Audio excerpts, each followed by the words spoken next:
दोस्तों, रामायण की एक छोटी सी कथा। रावण के वध के बाद अयोध्यापति श्री राम ने राजपाट संभाल लिया था और प्रजा राम राज्य से प्रसन्न थी। एक दिन भगवान महादेव की इच्छा श्री राम से मिलने की हुई। पार्वती जी को संग लेकर महादेव कैलाश पर्वत से अयोध्या नगरी के लिए चल पड़े। भगवान शिव और मां पार्वती को अयोध्या आया देखकर श्री सीताराम जी बहुत खुश हुए। माता जानकी ने उनका उचित आदर सत्कार किया और समय भोजन बनाने के लिए रसोई में चली गई। भगवान शिव ने श्री राम से पूछा, हनुमान जी दिखाई नहीं पड़ रहे हैं, कहाँ है? श्री राम बोले, वह बगीचे में होंगे। शिव जी ने श्री राम जी से बगीचे में जाने की अनुमति मांगी और पार्वती जी के साथ बगीचे में आ गए। बगीचे की खूबसूरती देखकर उनका मन मोहित हो गया। आम के एक घने वृक्ष के नीचे हनुमान जी दीन दुनिया से बेखबर गहरी नींद में सोए थे और एक लय में खराटों से राम नाम की ध्वनि उठ रही थी। चकित होकर शिवजी और माता पार्वती एक दूसरे की ओर देखने लगे। माता पार्वती मुस्कुरा उठी और वृक्ष की डालियों की ओर इशारा किया। राम नाम सुनकर पेड़ की डालियां भी झूम रही थी। उनके बीच में से राम नाम उच्चारित हो रहा था। शिवजी इस राम नाम की धुन में मस्त मगन होकर खुद भी राम राम कहकर नाचने लगे। माता पार्वती ने भी अपने पति का अनुसरण किया। भक्ति में भरकर उनके पांव भी थिरकने लगे। शिवजी और पार्वती जी के नृत्य में ऐसी झनकार उठी कि स्वर्गलोक के देवता गण भी आकर्षित होकर बगीचे में आ गए और राम नाम की धुन में सभी मस्त हो गए। माता जानकी भोजन तैयार करके प्रतीक्षा की, परंतु संध्या धीरने अब तक की अतिथि नहीं पधारे। अब अपने देवर लक्ष्मण जी को बगीचे में भेजा। लक्ष्मण जी ने तो अवतार ही लिया था श्री राम की सेवा के लिए। अतः बगीचे में आकर जब उन्होंने धरती पर स्वर्ग का नजारा देखा तो खुद भी राम नाम की धुन में झूम उठे। महल में माता जानकी परेशान हो रही थी कि अभी तक भोजन ग्रहण करने कोई क्यों नहीं आया। उन्होंने श्री राम से कहा, भोजन ठंडा हो रहा है, चलिए हम ही जाकर बगीचे में से सभी को बुला लाए। जब सीता राम जी बगीचे में गए तो वहां राम नाम की धूम मची हुई थी। हनुमान जी गहरी नींद में सोए थे और उनके खराटों से अभी तक राम नाम लिया निकल रहा था कि सिया राम भाव विहल हो उठे और श्री राम जी ने हनुमान जी को नींद से जगाया और प्रेम से उनकी तरफ निहारने लगे। प्रभु को आया देखकर हनुमान जी शीघ्रता से उठ खड़े हुए। नृत्य का माहौल भंग हो गया। शिवजी खुले कंठ से हनुमान जी की राम भक्ति की सराहना करने लगे। हनुमान जी सुकुचाए लेकिन मन ही मन खुश हो रहे थे कि सिया राम जी ने भोजन करने का आग्रह भगवान शिव से किया। सभी लोग महल में भोजन करने के लिए चल पड़े।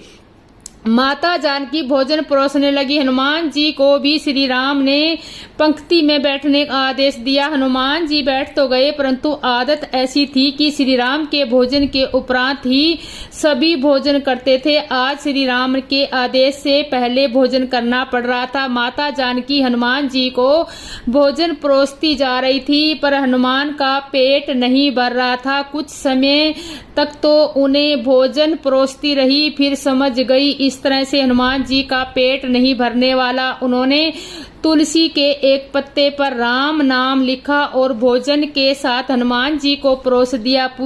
तुलसी पत्र खाते ही हनुमान जी की संतुष्टि मिली और वह भोजन पूर्ण मानकर उठ खड़े हुए। भगवान शिव शंकर ने प्रसन्न होकर हनुमान जी को आशीर्वाद दिया कि आपकी राम भक्ति युगों युगों तक याद की जाएगी और आप संकट मोचन कहलाएंगे। पृथ्वी पर 3 ही रत्न है, जल, अन्न और सुभाषित मीठी बोली। मूर्ख लोग पत्थर के टुकड़ों, हीरे, मोती, माणिक्य आदि को रत्न कहते हैं। आइए इसे अगले प्रसंग कुबेर का घर से बेहतर समझते हैं। एक साधु विचित्र स्वभाव का था। वह बोलता कम था, उसने बोलने का ढंग भी अजीब था। उसकी मांग सुनकर सब लोग हंसते थे। कोई चिढ़ जाता था, कोई उसकी मांग सुनी अनसुनी कर अपने काम में जुट जाता था। साधु प्रत्येक घर के सामने खड़ा होकर पुकारता, माई अंजलि भर मोती देना, ईश्वर तुम्हारा तुम्हारा कल्याण करेगा, भला करेगा। साधु की यह विचित्र मांग सुनकर स्त्रियां चकित हो उठती थी। वे कहती थी, बाबा यहाँ तो पेट भरने के लाले पड़े हैं, तुम्हें इतने ढेर सारे मोती कहाँ से दे सकेंगे? किसी राजमहल में जाकर मोती मांगना। जाओ बाबा जाओ, आगे बढ़ो। साधु को खाली हाथ पांव छोड़ता देखकर एक बुढ़िया को उस पर दया आई। बुढ़िया ने साधु माँ को पास बुलाया। उसकी थैली पर एक नन्हा सा मोती रखकर वह बोली, साधु महाराज मेरे पास अंजलू भर मोती तो नहीं है, नाक की नथनी टूटी तो यह एक मोती मिला, मैंने इसे संभाल कर रखा था, यह मोती ले लो। मेरे पास एक मोती है, मेरे गांव से कोई खाली नहीं जाना चाहिए, इसलिए तुम्हें सौंप रही हूँ, कृपा कर इसे स्वीकार करें, हमारे गांव से खाली हाथ मत जाओ। बुढ़िया के हाथ का नन्हा सा मोती देखकर साधु हंसने लगा। उसने कहा, माताजी यह छोटा मोती मैं अपनी फटी हुई झोली में कहाँ रखूं, इसे आप अपने ही पास रखना। ऐसा कहकर साधु उस गांव से बाहर निकल पड़ा। दूसरे गांव में जाकर साधु प्रत्येक घर के सामने खड़ा होकर पुकारने लगा, माताजी प्याली भर मोती देना, ईश्वर तुम्हारा कल्याण करेगा। साधु की यह विचित्र मांग सुनकर वहां की स्त्रियां भी अचंभित हो उठी। वहां भी साधु को प्याली भर मोती नहीं मिले। अंत में निराश होकर वह वहां से भी खाली हाथ जाने लगा। उस गांव में एक छोर में किसान का एक ही घर था। वहां मोती मांगने की चाह उसे घर के सामने ले गई। माताजी प्याली भर मोती देना, ईश्वर तुम्हारा भला करेगा। साधु ने पुकार लगाई। किसान सहसा बाहर आया। उसने साधु के लिए ओसारे में चादर बिछाई और साधु से विनती की, साधु महाराज पधारिए, विराजमान होइए। किसान ने साधु को प्रणाम किया और मुड़कर पत्नी को आवाज दी, लक्ष्मी बाहर साधु जी आए हैं, इनके दर्शन कर लो। किसान की पत्नी तुरंत बाहर आई। उसने साधु जी के पांव धोकर दर्शन किए। किसान ने कहा, देख लक्ष्मी साधु जी बहुत भूखे हैं, इनके भोजन की तुरंत व्यवस्था करना, अंजलू भर मोती लेकर पीसना और उसकी रोटियां बनाना, तब तक मैं मोतियों की गागर लेकर आता हूँ। ऐसा कहकर वह किसान खाली गागर लेकर घर से बाहर निकला। कुछ समय पश्चात किसान लौट आया। तब तक लक्ष्मी ने भोजन बनाकर तैयार कर रखा था। साधु ने पेट भर भोजन किया। वह प्रसन्न हुआ। उसने हंसकर किसान से कहा, बहुत दिनों बाद कुबेर के घर का भोजन मिला है, मैं बहुत प्रसन्न हूँ। अब तुम्हारी याद आती रहे इसलिए मुझे कान भर मोती देना, मैं तुम दंपत्ति को सदैव याद रखूंगा। उस पर किसान ने हंसकर कहा, साधु महाराज मैं अनपढ़ किसान आपको कान भर मोती कैसे दे सकता हूँ, आप ज्ञान संपन्न है, इसी कारण हम दोनों आपस से कान भर मोतियों की अपेक्षा रखते हैं। साधु ने आंखें बंद कर कहा, नहीं किसान राजा, तुम अनपढ़ नहीं हो, तुम तो विद्वान हो, इस कारण तुम मेरी इच्छा पूरी करने में सक्षम रहे। मेरी विचित्र मांग पूरी होने तक मैं हमेशा भूखा प्यासा हूँ।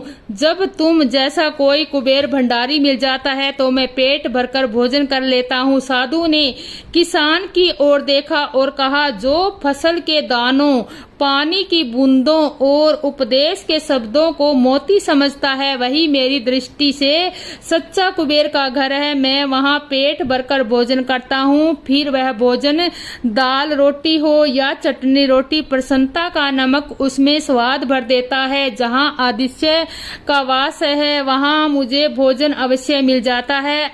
अच्छा, अब मुझे चलने की अनुमति दें, ईश्वर तुम्हारा कल्याण करे। किसान दंपत्ति को आशीर्वाद देकर साधु महाराज आगे चल पड़ा। नित्य लीला सथली श्री राम वृंदावन के काम्यवन में श्री जयकृष्ण दास बाबा जी गोप बालकों के उत्पात से तंग आकर विपुल कुंड के किनारे एकांत कुटिया में रहकर भजन किया करते थे। श्री जयकृष्ण दास बाबा जी की हर समय भजन में लीन रहते थे। केवल एक बार मधुकरी के लिए ग्राम में जाया करते थे और शेष समय दिन रात हरि नाम जपते। एक दिन महाधाव में सिद्ध जय कृष्ण दास बाबा जी की अंतरंग सेवा में ठाकुर जी की एक ऐसी घटना घटी। वे श्री कृष्ण विरह में व्याकुल होने लगे। हुआ ये कि उस समय विमला कुंड के चारों ओर असंख्य गायें और गोप बालक आकर उपस्थित हुए। गोप बालक बाहर से चीख कर कहने लगे, बाबा प्यास लगी है, जल पिया दे। जय कृष्ण दास दादा बाबा बोले, पहले से गोप बालकों के उत्पात से परेशान थे, इसलिए बाबा चुपचाप अपनी कुटिया में बैठे रहे। पर ठाकुर जी कहाँ मानने वाले थे, अपने गोप सखाओं के साथ तरह तरह के उत्पाद करने लगे।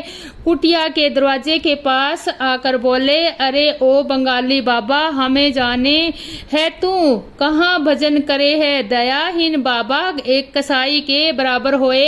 अरे बाबा, कुटिया से निकलकर जल पिया दे, हमको बड़ी प्यास लगी है। अब गोप बालक बाबा को परेशान करने लगे। जय श्री कृष्ण दास बाबा बालकों के उत्पात से क्रुद्ध होकर लकड़ी हाथ में लेकर कुटिया से बाहर निकल पड़े। जय श्री कृष्ण दास बाबा जैसे ही कुटिया से बाहर आए तो देखा कि कुटिया के चारों तरफ असंख्य गायें और गोप बालक हैं। सभी गोप बालक एक से बढ़कर एक सुंदर, एक से बढ़कर एक अद्भुत और मनमोहक श्रृंगार। उन गोप बालकों को देखकर जय श्री कृष्ण दास बाबा जी का क्रोध ठंडा पड़ गया। जय श्री कृष्ण दास बाबा ने गोप बालकों से पूछा, लाला तुम सभी कौन गांव से आए हो? सभी बालकों ने एक साथ जवाब दिया, नंदगांव से। बाबा ने एक बालक को पास बुलाकर प्रेम से पूछा, तेरा क्या नाम है? बालक ने कहा, मेरा नाम कन्हैया है। एक और बालक से बाबा ने पूछा, लाला तेरा क्या नाम है? बालक ने कहा, बलदाऊ। मेरा नाम बलदाऊ है। तब गोप बालक कन्हैया से कहा, देख बाबा जी, पहले पियाए दे, पाछे बात करियो। बाबा ने स्नेह प्रेमवश को कुरूपे से गोप बालकों को जल पिला दिया। बालक ने कहा, देख बाबा, हम नित्य कितने दूर से आवे हैं, प्यासे जावे हैं, तू कछु जल और बाल भोग राख्यो कर। नहीं नहीं, रोज रोज आकर उपाधि नहीं करना। कहते हुए बाबा कुटिया में चले गए। बाबा कुटिया में आकर सोचने लगे, ऐसे सुंदर मनमोहक बालक और ऐसी सुंदर गाय तो मैंने कभी नहीं देखी, न कभी ऐसी मधुर बोली ही सुनी है। यह इस जगत के थे या किसी और जगत के? यह सब सोचते हुए जय श्री कृष्ण दास बाबा जी उन गोप बालकों को एक बार फिर से देखने को जैसे ही कुटिया से बाहर निकले, वहां न गायें थी और न ही कोई गोप बालक। दूर दूर तक गायों तथा बालकों के कोई चिन्ह नहीं थे। जय श्री कृष्ण दास बाबा दुखित और अनुतप्त होकर अपने दुर्भाग्य और गोप बालकों के प्रति अपने अंतिम वाक्य, रोज रोज आकर उपाधि नहीं करना की बात सोचते अविष्टक हो गए। बाबा रात भर प्रिया प्रियतम की याद में अश्रु विसर्जन करते रहे। उसी समय भगवान श्री कृष्ण बाबा के सामने उपस्थित हो उन्हें सांत्वना देते हुए बोले, बाबा दुख मत कर, कल मैं तेरे पास आऊंगा। तब श्री जय श्री कृष्ण दास बाबा जी का आवेश भंग हुआ और उन्होंने धैर्य धारण किया। दूसरे दिन एक वृद्धा वृजमाई जय श्री कृष्ण दास बाबा की कुटिया में गोपाल की एक मूर्ति लेकर आई और बाबा से बोली, बाबा मोपे अब गोपाल की सेवा ना होए। बाबा आज से तू मेरे गोपाल की सेवा किया कर। जय श्री कृष्ण दास बाबा ने कहा, माई मैं कैसे इसकी सेवा करूंगा? रोज सेवा की सामग्री और भोग कहाँ से लाऊंगा? बाबा तू बस सेवा किया करना, सेवा की सामग्री में रोज आकर दे जाऊंगी। गोपाल को बाबा को देकर ऐसा कहते हुए वृद्धा माई चली गई। गोपाल जी की रूप माधुरी देख बाबा दुगंध हो गए। उसी रात जय श्री कृष्ण दास बाबा को संपन्न में वृद्धा माई ने श्री वृद्धा जी के रूप को दर्शन किए। गोपाल की उल्टी रीति है, अगर कोई बुलाता है तब भी उसके पास नहीं आते और कभी कोई नहीं बुलाता तो उसके पास जरूर आते हैं। ऋषि मुनि भी बुला बुलाकर हार जाते हैं, उनके मानस पटल पर भी कभी उदय नहीं होते, पर उनके प्रेमी भक्त उन्हें नहीं भी बुलाते तो हाथ धोकर अपने भगत के पीछे पड़ जाते। जय श्री कृष्ण दास बाबा ने उनके आने की उपाधि मानकर उनसे यही कहा था कि न रोज रोज आकर उपाधि नहीं करना। इसलिए आज ठाकुर जी बाबा जी के लिए पछता रहे थे। एक बार अयोध्या में राघवेंद्र भगवान श्री राम ने अपने पितरों का श्राद्ध करने के लिए ब्राह्मण भोजन का आयोजन किया। ब्राह्मण भोजन में सम्मिलित होने के लिए दूर दूर से ब्राह्मणों की टोलियां आने लगी। भगवान शंकर को जब यह मालूम हुआ तो वे कौतूहलवश एक वृद्ध ब्राह्मण का रूप धरकर ब्राह्मणों की टोली में शामिल होकर वहां पहुंच गए और श्री राम जी से बोले, मुझे भी भोजन करना है। अंतर्यामी भगवान श्री राम बूढ़े ब्राह्मण को पहचान गए और समझ गए कि भगवान शंकर ही मेरी परीक्षा करने यहाँ पधारे हैं। ब्राह्मण भोजन के लिए जैसे ही पगत पड़ी, भगवान श्री राम ने स्वयं उस वृद्ध ब्राह्मण के चरणों को अपने कर कमलों से धोया और आसन पर बिठाकर भोजन सामग्री परोसना शुरू कर दिया।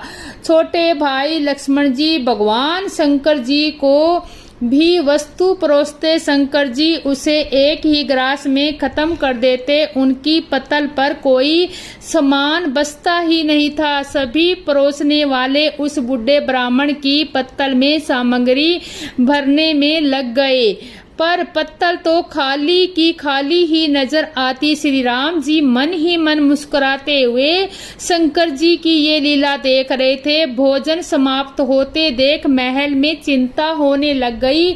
माता सीता के पास यह समाचार पहुंचा कि श्राद्ध में एक ऐसे वृद्ध ब्राह्मण पधारे हैं जिनकी पत्तल पर सामग्री परोसते ही साफ हो जाती है। श्राद्ध में आमंत्रित सभी ब्राह्मणों को भोजन कराना भगवान श्री राम की प्रतीक्षा का प्रश्न बन गया।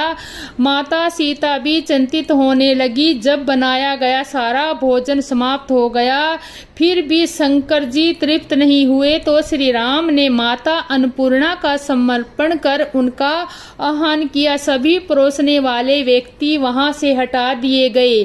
माता अन्नपूर्णा वहां प्रकट हो गई। शंकर जी सुधा केवल माता अन्नपूर्णा ही कर सकती है। शांत श्री राम जी ने माता अन्नपूर्णा से कहा, अपने स्वामी को आप ही भोजन कराइए, इन्हें आपके अतिरिक्त और कोई तृप्त नहीं कर सकता। माँ अन्नपूर्णा ने जब अपने हाथ में भोजन प्राप्त किया तो उसमें भोजन अक्षय हो गया। अब वे समय विश्वनाथ को भोजन कराने लगी। माँ अन्नपूर्णा ने पत्तल में एक लड्डू परोसा। भगवान विश्वनाथ खाते खाते थक गए, पर वह समाप्त नहीं होता था। माँ ने दोबारा परोसना चाहा तो भगवान शंकर ने मना कर दिया। शंकर जी हंसते हुए डकार लेने लगे और बोले, तुम्हें आना पड़ा, अब तो मैं तृप्त हो गया। माँ अन्नपूर्णा काशी की अधिश्री है, इसलिए वहाँ एक कहावत प्रचलित है, बाबा बाबा सब कहे माई कहे ना कोई, बाबा बाबा सब कहे माई कहे ना कोई। बाबा के दरबार में माई सो होए। अब शंकर जी भगवान श्री राम जी की मर्यादा की परीक्षा लेने लगे। शंकर जी श्री राम से बोले, मैं इतना खा गया हूँ कि मुझसे अपने आप उठा नहीं जा रहा, मुझे जरा उठाओ। हनुमान जी अपने स्वामी का कार्य करने के लिए आगे बढ़े और शंकर जी को उठाने लगे, परंतु वे उन्हें उठा नहीं सकते। श्री राम जी ने लक्ष्मण जी से शंकर जी को उठाने के लिए कहा। अनंत के अवतार की शक्ति अनंत होती है। लक्ष्मण जी ने शंकर जी को उठाकर एक पलंग पर लिटा दिया। अब शंकर जी ने कहा, मेरा मुख और हाथ धो दो। माता सीता ने जैसे ही मुख धोने के लिए जल दिया, शंकर जी ने मुख में पानी भरकर माता सीता पर कुल्ला कर दिया। माता सीता क्रुद्ध होने की बजाय हाथ जोड़कर शंकर जी से बोली, आपके उचित जल से मेरे ऊपर गिरने से मेरा शरीर पवित्र हो गया, मैं आपकी बहुत आभारी हूँ। अब भगवान शंकर ने श्री राम को चरण दबाने की आज्ञा दी। श्री राम और लक्ष्मण दोनों शंकर जी के चरण दबाने लगे और माता सीता पंखा झेलने लगी। प्रसन्न होकर भगवान शंकर ने कहा, मैंने तुम्हारी मर्यादा की परीक्षा ली।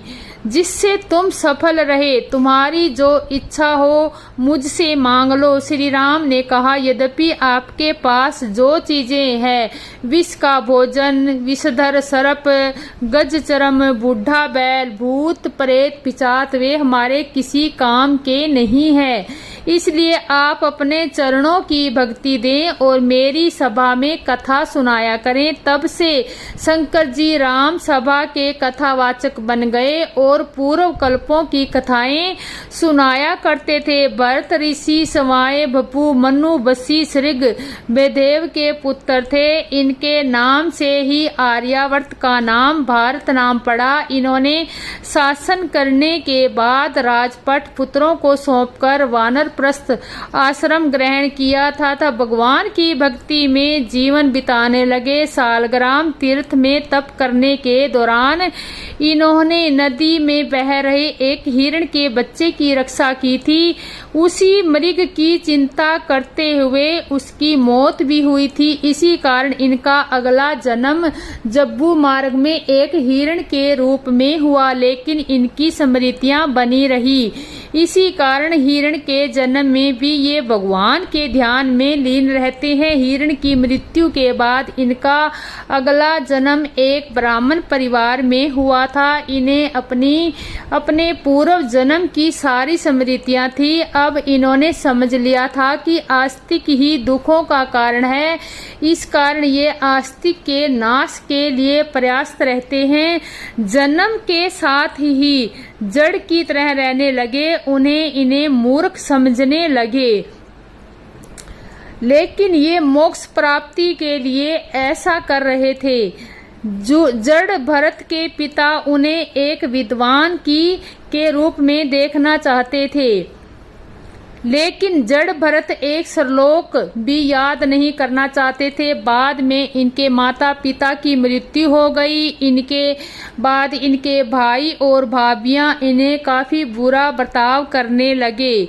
जड़ भरत के भाई पुरोहित पर काफी अर्थोपात करने लगे थे। भाभियां इन्हें निकम्मा बोलकर ताना देने लगी। इस कारण से ये जड़ भरत इधर उधर मजदूरी कर लेते थे। वहां से जो भी मिल जाता था वही खा लेते थे और जहां जगह मिलती वहां सो जाया करते थे। वे सुख दुख मान सम्मान को एक जैसा समझने लगे थे। उनके परिवार को लगा कि जड़ भरत ने ऐसा करने के कारण समाज में उनकी अप्रतिष्ठा हो रही थी, तो उन्होंने उसे खेती के काम में लगा दिया। वे रात दिन खेतों की मेड़ पर बैठकर खेत की रखवाली करने लगे। इसी बीच एक डाकू को संतान नहीं हो रही थी। एक तांत्रिक ने बताया कि मां काली के समक्ष एक व्यक्ति की बलि देने से उसे संतान हो जाएगी। ऐन समय पर जिस आदमी की बलि देनी थी वह भाग गया। तब डाकू जड़ भरत को ही अपने ठिकाने पर ले गए। वहां डाकू ने जैसे ही जड़ भरत की बलि देने के लिए तलवार उठाई, वैसे ही मां काली प्रकट हो गई। उन्होंने डाकुओं के सरदार के हाथ में तलवार छीनी और उसका ही वध कर दिया। जड़ भरत फिर आकर खेतों की मेड़ पर बैठ गए और खेतों की रखवाली करने लगे। इसके कुछ दिनों बाद राजा रहुगण पालकी पर बैठकर ब्रह्मा ज्ञान लेने कपिल मुनि के पास जा रहे थे। रास्ते में पालकी के एक कहार की मौत हो गई। रहुगण के सेवक पास के खेत में जड़ भरत को ही उठा कर ले आए। जड़ भरत बिना कोई आपत्ति किए इस काम में जुट गए, लेकिन वे काफी संभल कर चल रहे थे। उनके पैरों में नीचे कुचल कर किसी जीव की मृत्यु ना हो जाए, इसी कारण वे संभल कर चल रहे थे। इससे पालकी डगमगा रही थी। राजा रहुगण ने कहारों से कहा कि इस तरह क्यों चल रहे हो, सावधानी के साथ क्यों नहीं चलते। कहारों ने कहा कि हम तो संभल कर चलते हैं, लेकिन यह नया कहा रह रह कर डगमगा रहा है। राजा रहुगण ने जड़ भरत से कहा कि देखने में तो तुम हष्ट पुष्ट हो, लेकिन पालकी लेकर ठीक से नहीं चल सकते। यदि सावधानी से नहीं चले तो मैं तुम्हें दंड दूंगा। इसी पर जड़ भरत ने कहा कि आप शरीर को तो दंड दे सकते हैं, लेकिन मुझे दंड नहीं दे सकते। मैं शरीर नहीं आत्मा हूँ, इस कारण मैं दंड और पुरस्कार दोनों से परे हूँ। दंड देने की बात तो दूर है, आप तो मुझे स्पर्श भी नहीं कर सकते। यह सुनते ही राजा रहुगण ने पालकी रखवा दी और उतरकर जड़ भरत के पैरों में गिर गए। उन्होंने जड़ भरत से उनका परिचय पूछा। तब जड़ भरत ने कहा कि राजन, मैं तो कपिल मुनि हूँ और न ही ऋषि हूँ। मैं पूर्व जन्म में एक राजा था, मेरा नाम भरत था। मैंने भगवान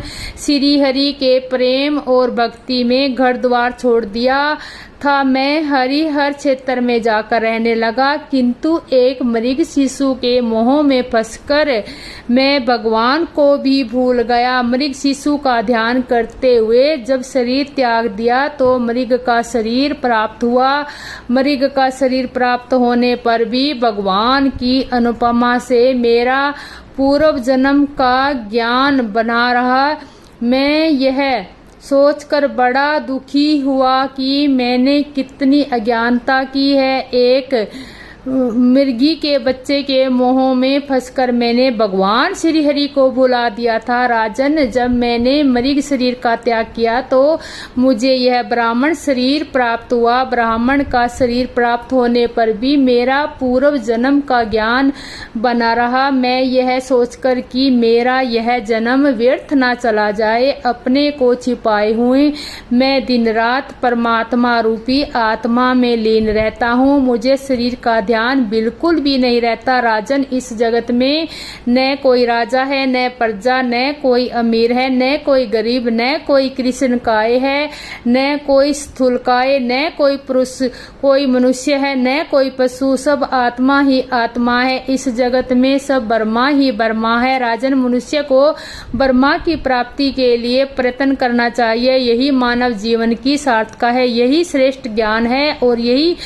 श्रेष्ठ धर्म है। रहुगण जड़ भरत से अमृत ज्ञान पाकर तृप्त हो गए। उन्होंने जड़ भरत से निवेदन किया, महात्मा मन, मुझे अपने चरणों में रहने दीजिए, अपना शिष्य बना लीजिए। जड़ भरत ने उत्तर दिया, राजन, जो मैं हूँ वही आप हैं। न कोई गुरु है, न कोई शिष्य, सब आत्मा है, ब्रह्मा है। जय